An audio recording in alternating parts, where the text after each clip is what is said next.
Hello everyone, this is प्रीति। स्वागत है आपका आपके अपने यूट्यूब चैनल लेट्स कम्पीट में। आज हम डिस्कस करेंगे ट्रांसलेशन मेथड, जिसको हम ग्रामर ट्रांसलेशन मेथड भी कहते हैं, जीटीएम और डायरेक्ट मेथड के बीच का डिफरेंस। बहुत ज़्यादा इंपॉर्टेंट वीडियो आपके लिए होने वाली है, आपके आने वाले एग्जाम्स के पॉइंट ऑफ व्यू से। हमेशा जो है जो मेथड्स होते हैं, टीचिंग मेथड्स होते हैं इंग्लिश में स्पेशली, उनसे क्वेश्चन पूछे जाते हैं। चलिए, डिफरेंस बताने से पहले मैं एक थोड़ा सा जनरल आइडिया आपको दे देती हूँ ग्रामर ट्रांसलेशन मेथड और डायरेक्ट मेथड के बारे में। जो ग्रामर ट्रांसलेशन मेथड होता है, इसमें बेसिकली जो इंग्लिश पढ़ाई जाती है वो ट्रांसलेशन के माध्यम से पढ़ाई जाती है। मतलब आप इंग्लिश को जब पढ़ाते हैं टीचर्स, तो हर शब्द का, हर वर्ड का हिंदी में ट्रांसलेट करते हैं या मदर टंग में ट्रांसलेट करते हैं, तब आपको पढ़ाया जाता है आपका ग्रामर ट्रांसलेशन मेथड से इंग्लिश। जबकि डायरेक्ट मेथड में क्या होता है, डायरेक्ट मेथड में कोई मदर टंग का इस्तेमाल नहीं होता, टीचर इंग्लिश को इंग्लिश में ही पढ़ाता है। मतलब आपको समझना होगा टीचर की बॉडी लैंग्वेज से, उसके बातों से, कि वो क्या कहना चाह रहे हैं। मतलब कोई भी हिंदी का यूज़ नहीं होगा, जैसे कि कॉन्वेंट स्कूल में होता है इंग्लिश टू इंग्लिश पढ़ाई होना, वो होता है डायरेक्ट मेथड। अब थोड़ा सा इनके बीच का डिफरेंस हम देख लेते हैं। ट्रांसलेशन मेथड में क्या होता है, यूनिट ऑफ टीचिंग वर्ड होती है ट्रांसलेशन मेथड में, ठीक है। इसका मतलब है जो सबसे ज़्यादा फोकस होता है वो वर्ड के ऊपर होता है, मतलब वर्ड को ट्रांसलेट किया जाता है। जबकि डायरेक्ट मेथड में जो यूनिट ऑफ टीचिंग होती है वो सेंटेंस होती है, फोकस होता है आपका सेंटेंस के ऊपर, सेंटेंस मेकिंग, सेंटेंस स्पीकिंग, ठीक है। सेकंड पॉइंट आप देखिए ट्रांसलेशन मेथड में, इट निग्लेक्ट स्पीच प्रैक्टिस। जो जीटीएम होती है उसमें स्पीच प्रैक्टिस नहीं होती है, ऑफ कोर्स बिकॉज इंग्लिश पे ज़्यादा फोकस नहीं करते हैं, इंग्लिश को हिंदी में पढ़ाने पे फोकस किया जाता है जीटीएम में। तो जब आप हर चीज़ को हिंदी में ट्रांसलेट करोगे तो कैसे बच्चा स्पीकिंग पे फोकस करेगा, बिल्कुल नहीं कर पाते हैं, ठीक है। जबकि डायरेक्ट मेथड में क्या होता है, जैसे कि मैंने अभी एग्जांपल आपको दिया कि जो कॉन्वेंट स्कूल्स होते हैं टोटल, जिस जहाँ पे इंग्लिश में पढ़ाई होती है, तो ऑब्वियस ही बात है वहाँ पे लिसनिंग और स्पीकिंग पे तो फोकस होता ही है, बिकॉज आप मदर टंग इस्तेमाल नहीं करते हो। तो टीचर का जो मेन उद्देश्य होता है ये होता है कि पहले आप जो मैं बोल रहा हूँ उसको सुनिए, सुन करके उसको बोलिए, समझिए और फिर बोलिए। तो इसी क्रम में बच्चे इंग्लिश बोलना सीख जाते हैं। सेकेंड, हमारा थर्ड पॉइंट हमारा आता है स्टूडेंट्स आर पैसिव लिसनर। इसमें क्या होता है, जो जीटीएम होता है स्टूडेंट पैसिव लिसनर होते हैं, सिर्फ वो सुनते हैं, बहुत ज़्यादा एक्टिवली पार्टिसिपेट नहीं करते हैं। जबकि स्टूडेंट्स आर एक्टिव पार्टिसिपेंट। अगर मैं बात करूँ डायरेक्ट मेथड की, तो पूरा मौका दिया जाता है बच्चों को बोलने का, तभी उनकी जो स्पीकिंग होती है और लिसनिंग पावर अच्छी होती है। Audio visual aids are used sparingly. जो हमारा जीटीएम होता है उसमें बहुत कम अमाउंट में ऑडियो विजुअल एड्स यूज़ होते हैं, ज़रूरत नहीं होती ज़्यादा ऑडियो विजुअल एड्स की। क्यों ऐसा होता है, बिकॉज देखो आप इंग्लिश को पढ़ा रहे हो ट्रांसलेट करके उसकी मदर टंग में हर बच्चा प्रोफिशिएंट होता है, हर बच्चे को मदर टंग आती है।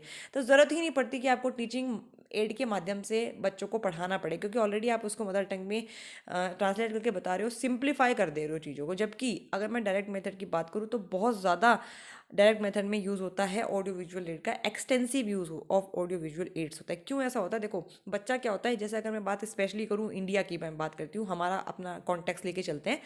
तो जब एक छोटा बच्चा, एक घर में इंग्लिश का माहौल नहीं होता है, उसके बाद आप एक कॉन्वेंट स्कूल में बच्चों को भेजते हो, ठीक है, वहाँ उसको इंग्लिश सीखनी होती है जो टीचर जो बताएगा उसके माध्यम से। तो टीचर क्या करता है, ऑडियो विजुअल एड्स का यूज़ करता है। देख करके, सुन करके बच्चे ज़्यादा इंग्लिश को सीख पाते हैं, बिकॉज आपको मदर टंग में ट्रांसलेट करके नहीं मिलेगा। मतलब जैसे अगर आपको बुक बोला है, सपोज करो, एक छोटा सा एग्जांपल है, टेबल सपोज करो कि बच्चे को बताना है कि ये टेबल है, ठीक है, तो आप बच्चे को टेबल की तरफ इशारा करके बताओगे कि ये टेबल है, उसको ट्रांसलेट नहीं करोगे, तो हो गया ऑडियो विजुअल एड का यूज़। तो ज़्यादा ऑडियो विजुअल एड यूज़ होते हैं बच्चों को समझाने में, लेकिन ऐसा छोटी क्लासेस में होता है। जब एक बार आपकी ग्रिप बन जाती है इंग्लिश के ऊपर, तो उसके बाद आपको बहुत ज़्यादा ऑडियो विजुअल एड्स का इस्तेमाल करने की ज़रूरत नहीं पड़ती है।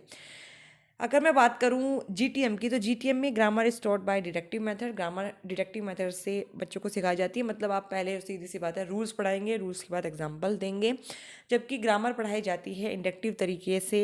किस में पढ़ाई जाती है, अगर मैं बात करते हैं हम डायरेक्ट मेथड की, तो इंडक्टिव मेथड का मतलब है अगेन वही, कि पहले आप बच्चों को एग्जाम्पल देंगे अच्छे से, उसके बाद बच्चे जो है क्वेश्चन सॉल्व करेंगे, तो ये होता है इंडक्टिव मेथड, ठीक है।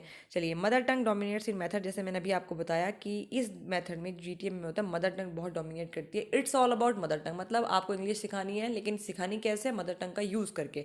तो मदर टंग डोमिनेट करती है ग्रामर ट्रांसलेशन मेथड में, जबकि मदर टंग का बिल्कुल भी यूज़ नहीं होता है डायरेक्ट मेथड में। Always keep it in mind, हमेशा क्वेश्चन पूछा जाता है कि मदर टंग का यूज़ किस मेथड में नहीं होता। तो direct method is the method in which we never use mother tongue, ठीक है। तो इसमें हम टोटल इंग्लिश में पढ़ाते हैं। नेक्स्ट हमारा आता है it is N economical and convenient method. जो ग्रामर ट्रांसलेशन मेथड होता है वो इकोनॉमिकल है। इकोनॉमिकल का मतलब ये है कि कम खर्चीला होता है। ऐसा क्यों होता है, देखो ऑडियो विजुअल एड आप यूज़ नहीं कर रहे हो, आप बच्चे को ट्रांसलेट करके बता रहे हो, तो इकोनॉमिकल है, ठीक है। कन्वीनियंट है बच्चा, ऑब्वियस सी बात है। अगर आप उसको उसके कंफर्ट जोन में आकर के पढ़ाओगे तो ईजी हो जाता है पढ़ाना। अगर एक हिंदी मीडियम की, सपोज मुझको हिंदी में अगर मैं प्रोफिशिएंट हूँ, तो मैं अगर इंग्लिश पढ़ रही हूँ, तो मेरे को टीचर हिंदी में ट्रांसलेट करके बता रहे हैं, तो ईजी है मेरे लिए उस चीज़ को ग्रैस्प करना, ठीक है। तो इसलिए कन्वीनियंट मानते हैं। जबकि थोड़ा सा डिफिकल्ट होता है grammar translation, sorry, direct method से पढ़ाना, because again English to English पढ़ाया जाता है और हमारे घर में वो बैकग्राउंड नहीं होता है। तो यहाँ से जब हम स्कूल में जाते हैं और अगर हमें इंग्लिश टू इंग्लिश पढ़ाया जाए, हमको नहीं ट्रांसलेट करके बताया जाता, तो थोड़ा सा डिफिकल्ट होता है बच्चे के लिए। जबकि और दूसरा ये एक्सपेंसिव मेथड होता है। एक्सपेंसिव इसलिए होता है because we have to use a lots of audio visual aids in this method, that is why it is an quite expensive method, ठीक है। चलिए नेक्स्ट हमारा आता है, this method can be use in over crowded class. Last जो हमारा comparison का point है वो ये है, जीटीएम की मैं बात करूँ तो वो हम ओवर क्राउडेड क्लास में भी यूज़ कर सकते हैं। इसलिए कर सकते हैं बिकॉज चूँकि अगेन वही है कि सोचो थोड़ा सा दिमाग से कि अगर आप मदर टंग में इस्तेमाल करके पढ़ा रहे हो, तो अगर 100 बच्चों की क्लास भी है, 50-60 बच्चों की क्लास भी है, तो आप आसानी से पीछे तक बच्चे समझ सकते हैं उस चीज़ को। जबकि ये थोड़ा सा इनकन्वीनियंट होता है ओवर क्राउडेड क्लास में पढ़ाने के लिए, क्योंकि बच्चों को बार बार चीज़ों को एक्सप्लेन करना पड़ता है। बच्चे इतने प्रोफिशिएंट नहीं होते इंग्लिश में, तो ज़्यादा बल्क होता है, तो ज़्यादा आपके पास क्वेरीज आएंगी समझने के लिए, तो थोड़ा सा डिफिकल्ट होता है बच्चों को ओवर क्राउडेड क्लास में पढ़ाना, मतलब ज़्यादा बच्चों को पढ़ाना। तो ये कुछ इंपॉर्टेंट जो है डिफरेंस के पॉइंट थे ट्रांसलेशन मेथड और डायरेक्ट मेथड में। आई होप ये वीडियो आपको पसंद आई होगी। अगर ये वीडियो पसंद आई है तो प्लीज़ वीडियो को ज़्यादा से ज़्यादा लाइक शेयर करें एंड कमेंट करके प्लीज़ मुझे बताएं कि अगर आप किस टॉपिक पे वीडियो चाहते हैं। और जो जितने भी मेथड हैं, हमारी अप्रोचेज़ हैं, वो सब आपको इंग्लिश की जो पेडागोजी की लिस्ट बनी हुई है उसमें आपको मिल जाएगी, तो वहाँ से आप देख सकते हैं। फिलहाल के लिए इतना ही, जल्दी मिलते हैं अगली वीडियो में, तब तक के लिए bye bye and take care.